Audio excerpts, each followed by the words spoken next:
Ne smemo da ćutimo o uzrocima ove tragedije. Ne smemo da zaboravimo da je 13-godišnje dete došlo do vatrenog oružja jer mu je ono bilo dostupno. Ne smemo da ignorišemo činjenicu da je to dete prethodno mimo propisa posećivalo streljanu, i to uz znanje i podršku odraslih. Ne smemo da zaboravimo ni da živimo u društvu koje promoviše nasilje na televiziji, na ulici, u politici.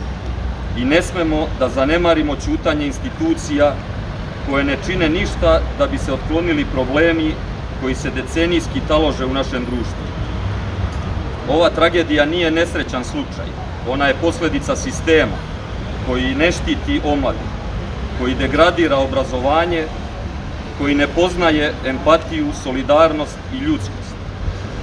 Ovaj tragičan događaj nas opominje da smo svi odgovorni, svako od nas, kao građani, roditelj, nastavnik, komšija, ima moć da utiče na društvo u kome živimo. Ako želimo da se ovakva tragedija nikada ne ponovi, moramo da biramo odgovornost umesto da skrećemo pogled od aktuelnih problema. Moramo se aktivno i neprestano boriti protiv daljeg propadanja zajednice čiji smo pripadnici. Hvala.